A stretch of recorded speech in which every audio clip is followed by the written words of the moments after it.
अस्सलाम वालेकुम दोस्तों, कैसे आप सब। उम्मीद करता हूँ खैरियत से होंगे। मैं एम अली आप सभी का Haidari study point YouTube channel पे खैर मकदम करता हूँ। जैसा कि आप जानते हैं कि एलटी ग्रेड सन 2025 और यूपी टीटी सन 2025 के लिए उर्दू की कंप्लीट क्रैश कोर्स कराई जा रही है।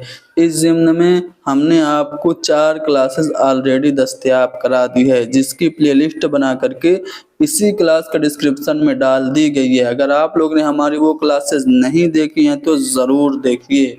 आज की अपनी इस क्लास में हम दिल्ली कॉलेज को डिस्कस करेंगे, इससे मुताल्लिक सभी अहम जानकारी आपको देंगे और इससे जो सवालात इम्तिहानात में पूछे जाते हैं उन्हें भी हल करेंगे। तो आप हमारी इस क्लास को लाइक कीजिए, शेयर कीजिए, हैदरी स्टडी पॉइंट को ज़रूर सब्सक्राइब कीजिए। मुफ्त में कंप्लीट क्रैश कोर्स यहाँ पे कराया जा रहा है। ये कोर्स उर्दू के सभी कॉम्पिटिटिव एग्जाम्स के लिए बहुत ही ज़्यादा मुफीद है। चलिए तो शुरू करते हैं। देखिए, जो दिल्ली कॉलेज बना था वो कैसे बना था। तो एक आदमी था जिसका नाम था मिस्टर जोसेफ हेनरी टेलर। उसने 1823 जुलाई 1823 में इंग्लैंड से एक रिपोर्ट भेजी थी। उसी रिपोर्ट के बेस पे सन 1825 ईस्वी में गाजिउद्दीन खान के मदरसा में दिल्ली कॉलेज का क़याम हुआ था। तो आपसे अगर पूछा जाए दिल्ली कॉलेज का क़याम कब हुआ, 1825 में हुआ। और किसकी रिपोर्ट पर, तो मिस्टर जोसेफ हेनरी टेलर की रिपोर्ट पर ये दिल्ली कॉलेज बना था। अच्छा, दिल्ली कॉलेज का क़याम का मकसद क्या था। फोर्ट विलियम कॉलेज के क़याम का मकसद पिछली वीडियो में मैंने आपको बताया था कि जो अंग्रेज़ी मुलाजमीन हैं उनको इंडियन कल्चर और इंडियन लैंग्वेजेस सिखाना था। ठीक उसके अपोजिट दिल्ली कॉलेज के क़याम का मकसद था इंडियंस को अंग्रेज़ी और वेस्टर्न नॉलेज देना, यानी कि हिंदुस्तानियों को अंग्रेज़ी और मगरबी उलूम से वाकिफ़ कराना। ये दिल्ली कॉलेज का मकसद था। मिस्टर टेलर जो थे वो असली नाम, पूरा नाम क्या था, जोसेफ हेनरी टेलर। ये दिल्ली कॉलेज के पहले सेक्रेटरी और प्रिंसिपल थे मिस्टर टेलर। और उसके बाद जो दूसरे प्रिंसिपल बने मिस्टर बत्रोस बने। कब, 1941 में। और 1941 नहीं, 1841। ठीक है, इसको आप लोग सही कीजिए। इसको हम अभी सही किए दे रहे हैं। कहाँ गया, हाँ, तो ये देखिए हम इसको कर दे रहे हैं 1841। तो 1841 में मिस्टर बत्रोस दूसरे प्रिंसिपल बने और फिर मिस्टर स्प्रिंगर दिल्ली कॉलेज के तीसरे प्रिंसिपल बने। तो ये आपको याद रख लेना है, क्योंकि पूछ देता है आपसे कि दिल्ली कॉलेज के पहले प्रिंसिपल कौन, तो मिस्टर टेलर। दूसरे प्रिंसिपल कौन, तो मिस्टर बत्रोस। और आपके तीसरे जो प्रिंसिपल हो गए वो मिस्टर स्प्रिंगर हो गए। ठीक है, मिस्टर बत्रोस ने एक इम्पोर्टेंट काम किया था, उसे आप लोग सुन लीजिए क्या किया था। इन्होंने दिल्ली वर्निकुलर ट्रांसलेशन सोसाइटी 1843 में कायम की थी। किसने, मिस्टर बत्रोस ने दिल्ली वर्नाक्युलर ट्रांसलेशन सोसाइटी कायम की थी। ठीक है, किसने, मिस्टर बत्रोस ने। कब कायम की थी, तो इन्होंने 1843 में कायम की थी। इसका उर्दू नाम क्या है, तो इसका उर्दू नाम जो है वो अंजुमन इशाते उलूम बज़रिए अलसनए मुल्की, ये इसका उर्दू में नाम है। दिल्ली वर्नाकुलर ट्रांसलेशन सोसाइटी 1843 में बनाई गई। इसका मकसद क्या था, तो उलूम मुफीदा का देसी ज़बानों में तर्जुमा करना या फिर देसी ज़बानों की दरसी किताब तैयार करना। ये दिल्ली वर्नाकुलर सोसाइटी का मकसद था कि जो इंडियन लैंग्वेजेस हैं उनको आप क्या करें, जो फ़ायदे की चीज़ें हैं उन ज़बानों में, इंडियन लैंग्वेज में उनको क्या किया जाए, ट्रांसलेट किया जाए, और इंडियन लैंग्वेज की, देसी ज़बानों की जो सिलेबस है, दरसी किताब है, सिलेबस की किताब है, उसको कायम किया जाए। दिल्ली कॉलेज जब 1857 की क्रांति हुई थी तो बंद कर दिया गया था। ठीक है, 1857 की बगावत के बाद दिल्ली कॉलेज बंद हुआ और फिर दोबारा मई 1864 में फिर से कायम हुआ।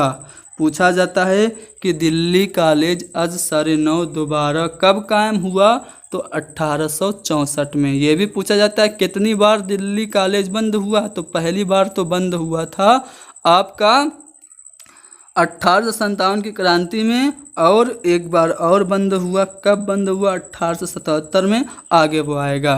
ठीक है, सर सैयद अहमद ख़ान ने असारुस्सनादीद और मास्टर रामचंद्र ने फ़वायदुन नाज़रीन स्प्रिंगर के, कौन है स्प्रिंगर, तीसरे प्रिंसिपल हैं स्प्रिंगर के इमा पर शाये किया था। दिल्ली कॉलेज के उस्ताद मौलवी इमाम बख्श साहबाई थे, इन्होंने हदायकुल बलागत का तर्जुमा लिखा था। मास्टर रामचंद्र जो कि रियाजी के सबसे बड़े उस्ताद उस वक्त थे, इन्होंने रिसाला फ़वायदुन नाज़रीन और रिसाला मुहिब्बे वतन जारी किया था। ठीक है, मास्टर रामचंद्र ने 2 रिसाले फ़वायदुन नाज़रीन और मुहिब्बे वतन जारी किया था। इसके अलावा अगला पॉइंट है कि मौलवी सुबहान बख्श, ये दिल्ली कॉलेज के उस्ताद थे। इनकी किताबें आपसे पूछी जा सकती है। मुहावरात हिंद है, वफ़ियाती आयान है, तर्जुमा तारीख़ इब्न खलकान है, तुज़्के तैमूरी जो कि तर्जुमा है। ये मौलवी सुबहान बख्श के अदबी कारनामे हैं जो कि मुतमस्सिक थे दिल्ली कॉलेज से। अब दिल्ली कॉलेज से मुतमस्सिक जो असातिज़ा थे उनके बारे में पूछा जा सकता है, तो कौन कौन थे ज़रा ध्यान से सुनिए।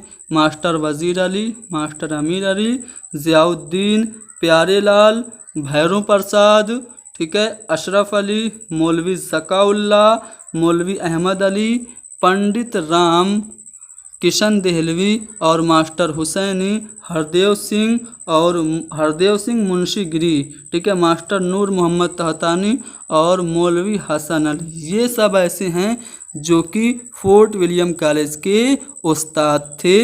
ठीक है, आगे बढ़ते हैं। 1877 को लाहौर कॉलेज में फोर्ट विलियम कॉलेज को जम कर दिया गया, मिला दिया गया, मर्ज कर दिया गया। दिल्ली कॉलेज को, बार बार फोर्ट विलियम कॉलेज निकल जा रहा है, आप लोग ध्यान दीजिएगा। फोर्ट विलियम कॉलेज पिछली क्लास में पढ़ा है ना, तो वही ज़हन में घूम रहा है। दिल्ली कॉलेज को 1877 में लाहौर कॉलेज में जम कर दिया गया। इस तरह से दिल्ली कॉलेज हमेशा के लिए बंद हो गया। ठीक है, दिल्ली कॉलेज 2 बार बंद हुआ। अच्छा, दिल्ली कॉलेज के जो स्टूडेंट्स हैं, तलबा हैं, उन्हें देख लेते हैं। कभी कभार इससे भी सवाल पूछा जा सकता है। चलिए, मास्टर रामचंद्र ये पहले वहाँ के स्टूडेंट थे, फिर यहीं के टीचर भी बन गए। शमसुल उलमा नज़ीर, शमसुल उलमा मोहम्मद हुसैन आज़ाद, मौलवी ज़काउल्ला, शमसुल उलमा ज़ियाउद्दीन, ये कुछ अहम तालिब इल्म थे। इसके अलावा मिस्टर पीतम्बर, मोतीलाल देहलवी, पंडित मनफूल, मास्टर केदारनाथ, पीरज़ादा मोहम्मद हुसैन, ख्वाजा मोहम्मद शफ़ी, मीर नासिर अली, मदन गोपाल, पंडित धर्म नारायण और शिव नारायण, ये सब भी कौन थे, तालिब इल्म थे दिल्ली कॉलेज के। मौलवी करीमुद्दीन ये भी थे। इनकी किताबें पूछी जाती है। तालीमुन्निसा, गुलिस्तान हिंद, तज़किरा शोराए हिंद और गुलदस्ता नाज़नीना, तज़किरतुन्निसा, तर्जुमा अबुल फ़िदा और तारीख़ शोराए अरब, ये सब मौलवी करीमुद्दीन की तसानीफ़ है जो कि फोर्ट विलियम नहीं बल्कि दिल्ली कॉलेज से वाबस्ता थे। पंडित काशीनाथ, इनकी ये भी दिल्ली कॉलेज से वाबस्ता थे। आत्माराम और लक्ष्मण दास भी वाबस्ता थे। तो ये सभी जो थे वो स्टूडेंट थे, ठीक है, दिल्ली कॉलेज के। अब चलिए कुछ और पॉइंट्स दिल्ली कॉलेज के बारे में तो नहीं बताएंगे, अब सीधे इससे रिलेटेड क्वेश्चंस हल करेंगे। चलिए, पहला सवाल है दिल्ली कॉलेज कब अमल में आया, तो बताने की बात है, दिल्ली कॉलेज के बारे में ही तो पढ़ाया जा रहा है। 1825 में ये अमल में आया। ठीक है, एक मदरसा था गाज़िउद्दीन खान का मदरसा, उसी को दिल्ली कॉलेज के तौर पर उसी को कन्वर्ट कर दिया गया था। कब? 1825 में। अगला सवाल कि दिल्ली कॉलेज के पहले प्रिंसिपल कौन थे? तो पहले प्रिंसिपल मिस्टर टेलर थे, ब्रूतस दूसरे थे और स्प्रिंगर तीसरे थे। ठीक है, आगे बढ़ते हैं। तारीख़ शोरा हिंद का मुसन्निफ़ कौन है? तो मौलवी करीमुद्दीन। अभी मैंने जस्ट बताया कि मौलवी करीमुद्दीन जो हैं ये मुसन्निफ़ हैं तारीख़ शोरा हिंद के। चलिए अगला सवाल कि मुकम्मल तौर पर दिल्ली कॉलेज कब बंद हुआ? तो पहली बार तो जब गदर हुआ था 1857 का, तब बंद हुआ। मुकम्मल तौर पर ये लाहौर कॉलेज में जब मर्ज हो गया था 1877 में, तो हमेशा के लिए बंद हो गया था। तो दिल्ली कॉलेज मुकम्मल तौर पर 1877 में बंद हुआ। दिल्ली कॉलेज कितनी बार? तो पहली बार तो 1857 में, दूसरी बार 1877 में, यानी कि 2 बार दिल्ली कॉलेज बंद हुआ। अच्छा, दिल्ली कॉलेज के मुसन्निफ़ इनमें से कौन हैं? तो मालिक राम, मौलवी अब्दुल हक या फिर अब्दुल हकीम या फिर अख्तर अंसारी। दिल्ली कॉलेज ये तसनीफ़ है, इसके मुसन्निफ़ मालिक राम हैं। दिल्ली कॉलेज मरहूम ये एक किताब है, इसके मुसन्निफ़ बाबाए उर्दू मौलवी अब्दुल हक हैं। दिल्ली कॉलेज के मुसन्निफ़ पूछा जा रहा है तो मालिक राम आपका सही जवाब होगा। अगला सवाल है कि दिल्ली सोसाइटी किसने कायम की? तो दिल्ली सोसाइटी ये प्यारे लाल ने कायम की थी। प्यारे लाल जो थे ये दिल्ली कॉलेज से वाबस्ता थे, दिल्ली कॉलेज के ये एक टीचर थे। ठीक है,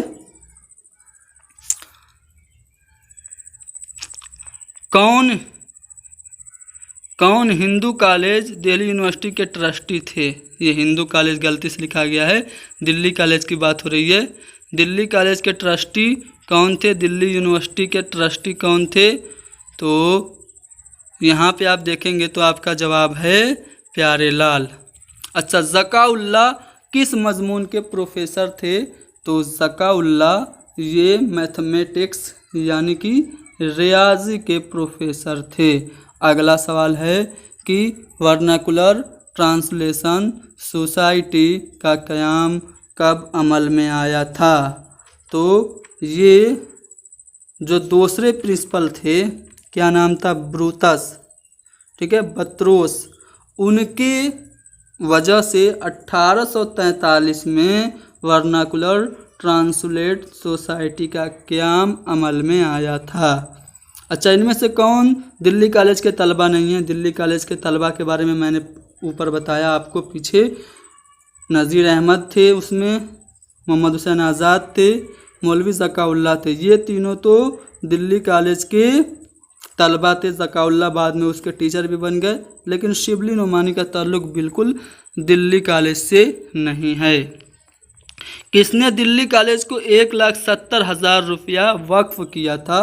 तो अवध के बादशाह थे एतमादुद्दौला, उन्होंने दिल्ली कॉलेज को 1,70,000 रुपये वक्फ किए थे।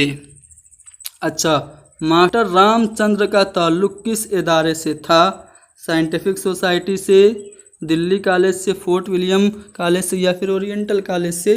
तो जैसा कि ये जो क्लास चल रही है वो दिल्ली कॉलेज से चल रही है, तो आप लोग अपना कॉमन सेंस भी लगाएंगे तो आपको पता चल जाएगा कि मास्टर रामचंद्र का ताल्लुक़ दिल्ली कॉलेज से था। अच्छा, वर्नाकुलर ट्रांसलेशन सोसाइटी किस इदारे ने कायम की थी? तो 1843 में। ठीक है, जो दूसरे प्रिंसिपल थे बत्रोस, उन्होंने कायम करवाया था वर्नाकुलर ट्रांसलेशन सोसाइटी। किस इदारा ने कायम किया? तो ये फोर्ट विलियम नहीं, मोहम्मडन एंग्लो ओरिएंटल नहीं, जामिया उस्मानिया नहीं, बल्कि दिल्ली कॉलेज ने वर्नाकुलर ट्रांसलेशन सोसाइटी कायम किया था। अच्छा, general committee of public instruction की दिल्ली शाख के सेक्रेटरी जो थे जोसेफ हेनरी टेलर, उनकी सिफारिश और रिपोर्ट के तहत किस इदारे का क़याम हुआ? तो जुलाई 1823 में इन्होंने क्या किया? मिस्टर जोसेफ हेनरी टेलर ने क्या किया? इन्होंने एक सिफारिश भेजी, उसी सिफारिश के तहत एक कॉलेज बना। ठीक है, गाज़िउद्दीन खान के मदरसे को ही कॉलेज बना दिया गया और उसका नाम दिल्ली कॉलेज पड़ गया।